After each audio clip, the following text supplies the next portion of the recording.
بسم الله الرحمن الرحيم تبارك الذي بيده الملك وهو على كل شيء قدير الذي خلق الموت والحياة ليبلوكم أيكم أحسن عملا وهو العزيز الغفور الذي خلق 7 سماوات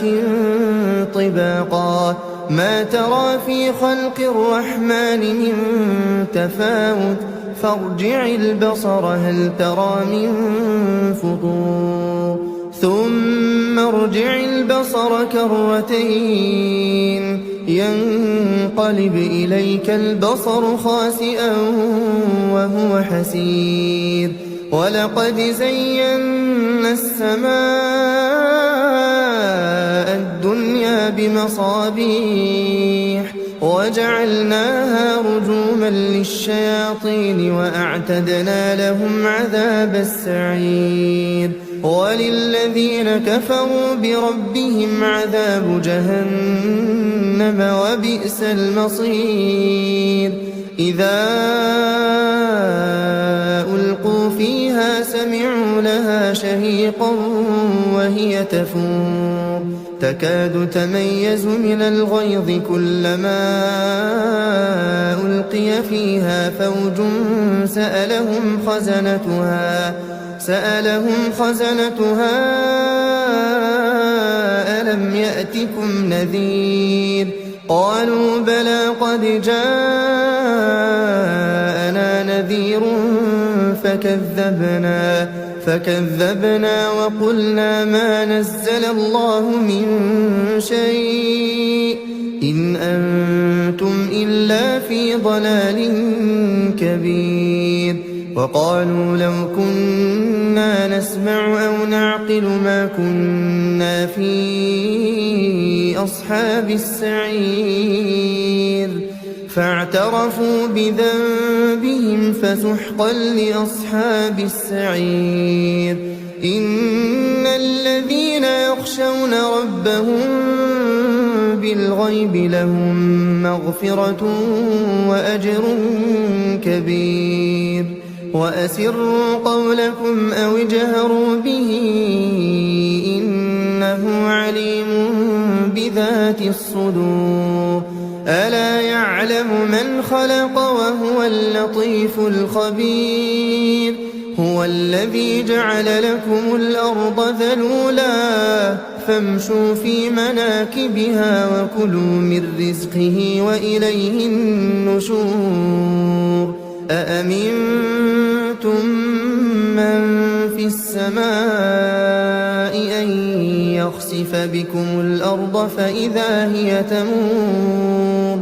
أم أمنتم من في السماء أن يرسل عليكم حاصبا فستعلمون كيف نذير ولقد كذب الذين من قبلهم فكيف كان نكير أولم يروا إلى الطير فوقهم صافات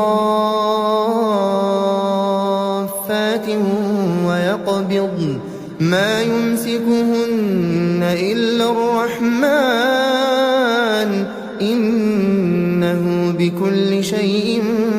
بصير أمن هذا الذي هو جند لكم ينصركم من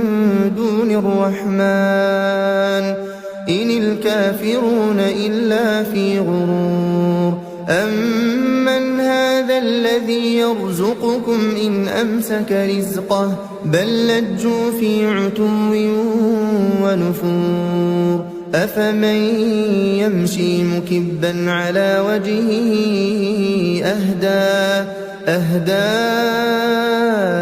أمن يمشي سويا على صراط مستقيم قل هو الذي أنشأكم وجعل لكم السمع والأبصار والأفئدة قليلا ما تشكرون